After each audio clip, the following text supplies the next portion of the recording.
Here we are with game number 2. In King of the Hill, the loser picks the next map, so Ryan Zhu has chosen Hydro Dam as next map.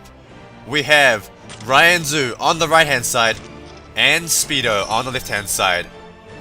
Ryan Zhu is starting with a boat, shooting down in this diagonal against all these red balloons, while sPedo is going for a bomb on the little island.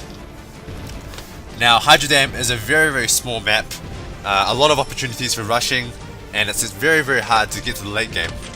And Ryan Zhu is continuing with the boats.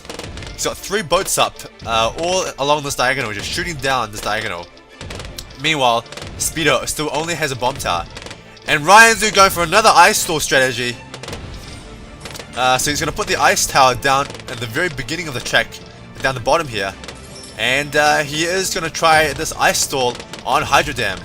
Let's see if this works. I've never seen this strategy before. Meanwhile, sPedo has gone for a Dartling gun, and he's aiming it both at the balloons that leak past and at the balloons coming up at the beginning. Now, there will be some lag in the display of this game, so oftentimes you'll see sPedo shooting his Dartlings into basically just nowhere. But in actuality, he's probably shooting the Dartlings very precisely at the start of the track. And so what you see on the screen here is actually not where he's actually shooting some of the time. So don't worry about that. If you don't see sPedo lose lives, even though you see him lose lives sometimes, don't worry too much about that as well. That's also a problem with the visuals. Meanwhile, Ryan just keeps getting more and more boats. He's got up to 5 boats already. They all seem to be on 0-0 though, so we have to see if he upgrades them. Meanwhile, sPedo has upgraded his Dartling gun to either a 2-1 or a 2-0 or a 2-2. It's quite hard to tell. And he's still got the bomb tower on the island. It seems like sPedo is just completely spazzing out with where he's shooting that Dartling gun. But trust me guys, he's aiming it exactly where he needs to aim it because he is the sPedo. Both of them just sending constant economy balloons.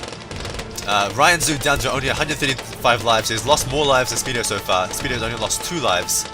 Can sPedo maintain this advantage? Round 6 is coming up, and that's when you can send blacks.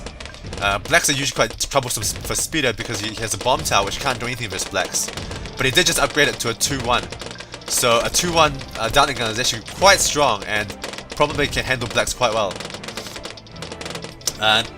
Meanwhile, sPedo is sending green balloons versus Ryan, and Ryan just got his second ice tower up. So Ryan is clearly going for the ice stall, and with 2 ice towers up, he should be able to store those balloons for quite some time. Meanwhile, Ryan has got 6 boats up. I wonder if he'll get any more boats after this, because he's kind of running out of space on top of the map. Looks like sPedo's getting overrun. And he is. He's losing down to 117 lives, 115, 114. Losing quite a few lives. He's got way less lives than Ryan's now. There's a couple of big rushes you can do on this map on round 8. Here's round 8. Will sPedo go for a rush? Oh, sPedo's going for a huge regrow yellow rush. Ryan getting a Dartling gun up, but can he stop the regrow yellow rush? It's such a huge rush. GG! It was a very short game. Ryan with a 6-boat strategy just could not defend versus the regrow yellow rush. sPedo knowing precisely which rush would kill Ryan, and Ryan just not having enough money to get up the Dartling gun. You can see that he's actually upgraded his Dartling to a maybe a 1-1 or a 1-2, and but with all that money he invested in the ice towers, he just didn't have enough to get the defense up.